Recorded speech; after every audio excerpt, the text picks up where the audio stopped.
دامەزران و ڕاگەیاندنی کۆماری کوردستان لە مەهاباد لە سەردەمانی خۆیدا کە قۆناغی دوای جەنگی دووەمی جیهانی و ئەو هەڵومەرجەی کە دنیا تێدا بوو و ئێران تێدا بوو قۆناغێکی زۆر گرنگ بوو و یەکێک بوو لەو دەستکەوتە گرنگانەی کە جارێکی دیکە کورد توانی حکوومەتی خۆماڵی خۆی و حکومڕانی خۆی تاقیب بکاتەوە هەرچەندە لە ژێر کاریگەری و فاکتەری کۆمەڵێک گۆڕانکاری هەرێمی و نێودەوڵەتی ئەو کۆمارە دامەزرا و ڕاگەیەندرا بەڵام بێگومان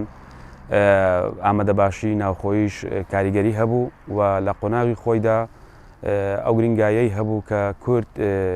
تاقیکردنەوەی حکومڕانی خۆی و خۆماڵی خۆی بکە وەکو چۆن ئێستا کە دەبینین ئێمە ئەوە 30 ساڵ تێپەڕی لە حکوومەتی خۆماڵی و حکومڕانیکردنی کوردی لە باشووری کوردستان لە حکوومەتی هەرێمی کوردستان بێگومان ئەوەش ئەو دەستکەوتە گرنگە بوو کە لە زمانی خۆیدا هەیبوو ئێمە بەگشتی لە مێژووی هاوچەرخی کورددا ئەو ڕووداوە مێژوویانەی کە بەسەرماندا هاتووە ئەو کارە ساتانەی کە لە ڕابردوودا ڕوویان داوە کەم وا بووە ئەزمونیان لێوەربگرین بە تایبەتی لە مەسلەی لاوازیەکان و لە مەسلەی کەم و کوڕیەکان بێگومان ئەگە بێین بەراوردێک بکەین لەسەر کەم و کوڕیەکانی سەردەمی کۆماری کوردستان و لەگەڵ ئێستادا هەمان ئەو کەم و کوڕیانە هەست پێ دەکرێت و هەمان ئەو کەم و کوڕیانە دەبیندرێ لە مەسلەی باڵادەستبوونی هۆشیاری عەشایری بەسەر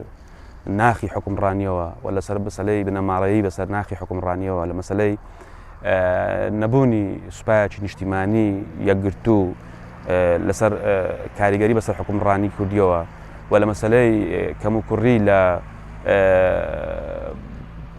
پەرش و بڵاوبوونی هێزەکان لەم هەنگ کاتدا ئێستاش ئەو پەرش و بڵاویە دەبینین هۆکارگەلێک وای کرد کە کۆماری کوردستان کۆتایی پێبێ بێگومان لە سەروی هەموویەوە فاکتەرە دەرەچیەکان کاریگەر بوون و فاکتەرە ناوخۆیەکانیش کاریگەر بوون و فاکتەرە دەرەچیەکان ئەو ڕێکەوتنەی کە سۆڤێت و ئێران ئەنجامیاندا و ئەو فێڵە سیاسیەی کە ئێران لە سۆڤێتی کرد لە مەسلەی پێدانی بەڵێنی ئیمتیازی نەوت لە ئێران بۆ سۆڤێت لە باکوور لە بەرامبەردا پاشەکشەی هێزەکانی سۆڤێت و بۆ ئەوەی کە ئێران بتوانانی هێزەکانی بگەڕێنەوە ئەو ناوچانەی ئازربایجان و باکووری ئێران کە فاکتەرەکەی ڕوخانی هەردوو کاریگەریەکەی ڕوخانی هەردوو کۆمارەکەی ئازربایجانی فرقەی دموکرات و کۆماری کوردستانی حیزبی دموکرات بوو لە مەهاباد وەکو فاکتەری دەرەچی بێگومان قەیرانی سەرهەڵدانی جەنگی سار لەو قۆناغا کە سەرەتاکەی بوو و گەرم بوو لە نێوان ئەمریکا و یەکێتی سۆڤێتدا و خاچی ئێران یەکلایکەرەوە و ململانەیەکەی سەرەکی بوو لە مەسلەی ناکۆچەکانی نێوان ئەمریکا و سۆڤێت بۆیە پاشەکشەی هێزەکانی سۆڤێت بووە هۆی پاشەکشەی تەواوی ئەو هێزانەی کە پێشتر بەڵێنی هاوکاریان پێدرا بوو و بەهۆیەوە ئێران توانی هێزی شانشاهی بگەڕێنەوە ناوچەکانی ئازربایجان و ناوچەکانی کوردستان و وەلەوێشەوە بتوانانی کۆنتترۆلی ئەو ناوچانە بکاتەوە فاکتەری ناخۆیش بێگومان لە مەسلەی پەرش و بڵاوبوونی هێزەکان بە تایبەتی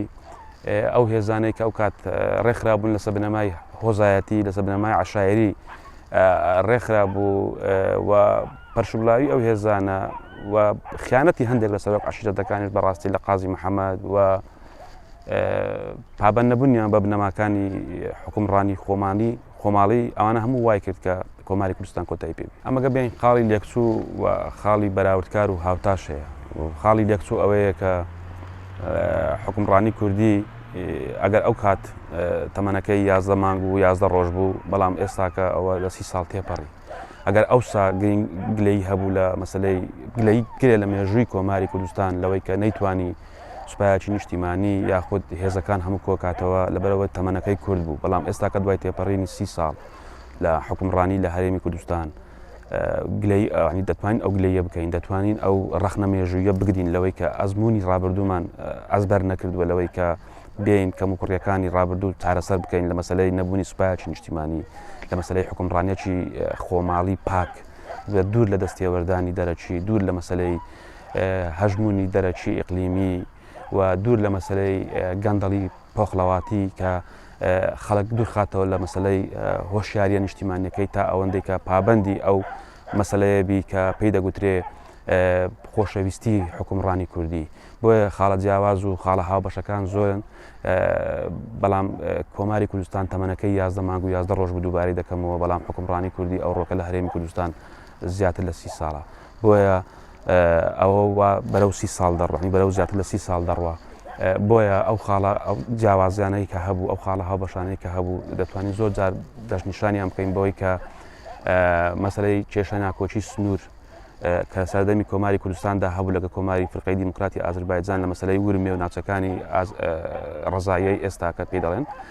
ئێستا کەش دەبین حکوومەتی هەرێم ئەو کێشە سنووریانەی هەیە لەگەڵ ئەوەی کە لە مادەی 140دا بەسراوەتەوە بە دەستور لەگەڵ ناوچە جێناکۆکەکان لەگەڵ عێراقدا جگەلەوە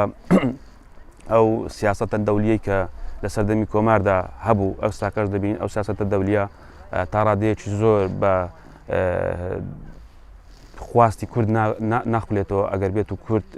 ژیرانە و دیبلۆماسیانە و سیاسیانە کار نەکە بێگومان کۆماری کوردستان یەکێک لە فاکتەرەکانی دامەزرانی و هاندەرە دەرەچەکانی بۆ دامەزراندنی بوونی سوپای سۆڤێت و سوپای سوور بوو لە باکووری ئێران و ئامادەی سوپای سۆڤێت بوو و هاوکاریەکان و هاندانەکانی سۆڤێت بوو ڕاستە لە ناوخۆدا پێشتر کورد لە ڕێی کۆمەڵی ژیانەوەی کوردستان و دواتریش کە ژێکاف گۆڕا بۆ حیزبی دیموکرات و دامەزرانی پارتێکی سیاسی مۆدێرن بۆ ئەو قۆناغی ئەو کاتی مێژووی هاتەخی کورد کاریگەری و گرنگی خۆی هەبوو و بوونی کەسایەتێکی وەکو پێشەوە قازی مەحەممەد لە مەسەلەی ڕێبەرایەتیکردنی ئەو قۆناغا ئەوە گرنگی خۆی هەبوو بەڵام بێگومان فاکتەری دەرەچی کاریگەری زیاتر بوو لەوەی کە ڕێگە خۆشکرد بوو لە ڕاگەیاندن و دامەزرانی کۆماری کوردستان کورد بە درێژایی مێژوو و بە تایبەتیش ئەگەر بگەڕێنەوە بۆ ڕابردووەکی زۆر کورد لە سەدەی بیستەمەوە لە دوای جەنگیەکەمی جیهانیەوە لەگەڵ دامەزرانی دەوڵەتی مۆدێرنی نەتەوە کوردی جێکێک لەو نەتەوانە بووە کە هەوری دامەزرانی دەوڵەتی داوە هەوری خۆبەڕێوەبەری و حکومڕانی داوە بۆ خواستێکی ناخۆیی بوو هەمیشە و ئێستا کەس دەبینین لە باشوور لە باکوور لە ڕۆژئاوا لە ڕۆژهەڵات ئەو خواستە درێژەی هەیە و درێژەشی دەبی تاوەکو بوونی کەون بۆیە مەسلەی ئامادەیی ناوخۆیی بوونی دەستە بژێرێک لە مەسلەی بەڕێوەبردننی حکومڕانی و لە مەسلەی ڕێبەرێک لە ڕێبەرایەتیکردنی ئەو پارچەیە ئەو بەشە و بوونی پارتێکی سیاسی کە بتوانی نوێنەرایەتی گەری کورد بکە و مۆدلێکی دیموکراسیانەی جوان پێڕەو بکە بۆیە لە ناخۆدا و ئامادەیانە هەبوو بەڵام فاکتەرە دەرەچەکان زیاتر وا دەکەن کە هەڵومەرج و زەمینە سازی بکەن بۆ دامەزران وەکو چۆن لە هەرێمی کوردستان لە دوای ڕاپەڕینی 91 ئەو هەڵومەرجەی کە سەدام خۆڵقاندی بۆ هۆی داگیرکردنی کوێتەوە و ئەو سیاسەتە دەولیەی کە بەرامبەری پێڕەوکرا لە جەنگی بیاباندا ئاکامەکەی سەرهەڵدانی ڕاپەڕین و دامەزرانی ئەو حکومەتەوە کە وەڵق پێ دەبێت حکومەتی لە دوای ڕوخانی دەوڵەتی مادەوە و لە دوای تەمەنی میرنشینە کوردیەکانەوە لە سەدەی 19 هەتاکو دەگاتە ئەو ڕۆکە دەبینین ئەوەی کە حکومڕانی درێژترین حکومڕانیە ئەو حکومەتەی خۆماڵیە ئێستاە کە حکومەتی هەرێمی کوردستانەوە مەسەلەی بنیادنانی پایەکانی دەوڵەتداری بێگومان کەم و کوڕی هەیە و مەسەلەی ئەوەی کە ئێمە هەموو دەبین هەموو دەوڵەتانی دنیا لەسەر ئەو پایانەی کە لەسەری بنیاد دەنرێن مەسەلەی ژێرخانێکی ئابووری بەهێزە ئێمە ئەو ژێرخانە ئابووریەمان هەیە بەڵام بە تاڵان بردراوە و مەسەلەی نەبوونی سوپایەکی نیشتیمانی بەهێزە کە نیتمان بەداخەوە و مەسەلەی بنیادنانی پەروەردەیەکی دروستە کە بەداخەوە ئەوڕۆکە ئەو پەروەردە دروستەش نابیندرێ بە تەواوەتی کە دڵت پێی خۆشبی و مەسەلەی بنیادنانی حکومڕانی دەکەوێتە سەر ئەو پایە گرنگانەی کە هێز و پارە و بەرنامە بۆ ئایندە و بۆنەوەی داهاتوو بەڵام دەبینین ئەو زەمینە سازیە نەکراوە بۆ بە نیشتیمانیکردنی لاوەکانمان و گەنجەکانمان و بە پێچەوانەوە کە دەبینین هەموو خۆزگەی دوورە وڵات و کۆز دەخواست حکومەتی هەرێم ئەو ڕۆکە ئابوووریەکەی خستۆتە خزمەتی چەند وڵاتێکی ئیقلیمی نێودەوڵەتی بەس لە پێناوی مانەوەی خۆی و لە پێناوی ئەوەی کە دەسەڵاتەکە بمینێ و بەداگیر نەکرێت بەڵام بەداخەوە دەبینین ئەگەر ئەو ئەنی ئەو نیشتیمان سازیەی کە نابیندرێ ئەو نیشتیمان سازیەی کە هەستی پێ ناکرێت ئەگەر دروست نەکرێت بێگومان پایەکانی زۆر بەلاوازی و زۆر بە خێرایی دەڕوخێ بەداخۆمە خوازیاری ئەوە نین کە دەسەڵاتە خۆماڵی کوردیە بڕوخێ بەڵام بەپێی ئەو نەبوونی ئەو بنەما ئابووریانەی کە هەیە و ئەو بنەما مێژوویانەی کە هەیە و ئەو بنەما سیاسیانەی کە هەیە و ئەو بنەما بەرگریانەی کە هەیە لە مەسلەی هەژمونی ئیقلیمی هەژمونی نێودەوڵەتی و ئەگەری گۆڕانکاریەک نێودەوڵەتەکانی ناوچەکە وەکو چۆن مەسەلەن سوپای سۆڤێت لە ئێران پاشەکشەی کرد و حکومەتی کۆماری کوردستان ڕووخا ئەگەر بێت و لە ساڵی نوێش دەوڵەتی ئەمریکا سوپای ئەمریکا بە تەواوەتی لە عێراق پاشەکشە بکەوە بێگومانم لەوەی کە بەشێک لە هێزە ئیقلیمیەکان زۆر بە ئاسانی پەلەمار و هێرشکاری دەکەنە سەر خاچی حکومەتی هەرێمی کوردستان مەسەلەی یەکبوون یەکگرتن و یەکێتی کوردان مەسەلەیە کە بە درێژایی مێژوو ئاخ و داخێکی گەورە بووە لە دڵی شاعران لە دڵی مێژونووسان لە دڵی سیاست مەدارانی دڵسۆز و نیشتیمان پەروەر کە ئەوە ئەگەرێکە من پێم وایە ڕوونا مێژووی ڕابردوومان مێژووی سەدان ساڵی ڕابردوومان تاکو دەگاتە ئەمڕۆکە ئەو یەکگرتو یەکێتی و یەک بنەی تێدا نەبووە مەسەلا ئەو شتانە پەیوەندی بە دەستەبژێری سیاسیەوە هەیە دەستەبژێری سیاسی ئەوڕۆکە دەبینین لە پەیوەندیەکانیان لەگە وڵاتانی ئیقلیمی و پەیوەندیەکانیان لەگە وڵاتانی نێودەوڵەتی و پەیوەندیەکانیان لەگەڵ خودی ناوخۆی عێراقدا لە پەرتەوازایی و بە جیاوازیەوە دەبینرێ و مەسەلەی ئەو پارت و ڕێکخراوە سیاسیانەی کە لە کوردستاندا هەن ئەوانەی لە دەسەڵاتن ئەوانەی دەرەوەی دەسەڵاتن کەمتر لەسەر ئەو بنەما یەکبوون و یەکێتیە یەکگرتوویەی خۆیان کار دەکەن زیاتر ئەوەنە کە لە بەشێک لە پارتەکان لەژێر هەژمونی وڵاتانی غیرە دەرەوەن و بەشێکی دیکە لەژێر هەندێک لە وڵاتانی ئیقلیمین و بەشێکی دیکە لەژێر هەژمونی وڵاتانی نێودەوڵەتین و وەکو مەسەلەیەکی ئەوەی کە لە ناو خۆی خودی خۆماندا وەکو خۆماڵی سیر بکرێ ئەو مەسەلەیەکێتی و یەکبوونە من بە ئەستەمی دەبینم ڕوودا مەسەلەی نیشتیمانی و مەسەلەی نەتەوایەتی بابەتێکە من بڕیاریشی لێ نەدەم بەڵام بەرئەنجامەکەی دەبینین تۆ لە 100 گەنج دە گەنج نابینی کە دڵسۆزی بۆ نیشتیمان دەرە ببڕی ئەوەندەی کە ئاخ و ئەسەف دەخوازی لەوەی کە نیشتیمان بەجێبێڵی لەبەرەوە تۆ دەبی کارێک بکەی لە درێژایی 30 ساڵی حکومڕانیدا ئەو ئارا بەرەنجامی هەبی بەرەنجامەکەی مانەوەی گەنجان و لاوان و ئەو هێزە هەست پێ نەکردووەی کە بزوێنەرە بۆ مەسەلەی ئابووری بۆ مەسەلەی ناوخۆیی بۆ مەسەلەی پیشەسازی بۆ مەسەلەی هەموو ئەو بارانەی لە سێکتەرە جیاوازەکانی ژیاندا لە حکومڕانیدا پێڕاو دەکرێت ڕەنگ بداتەوە بەڵام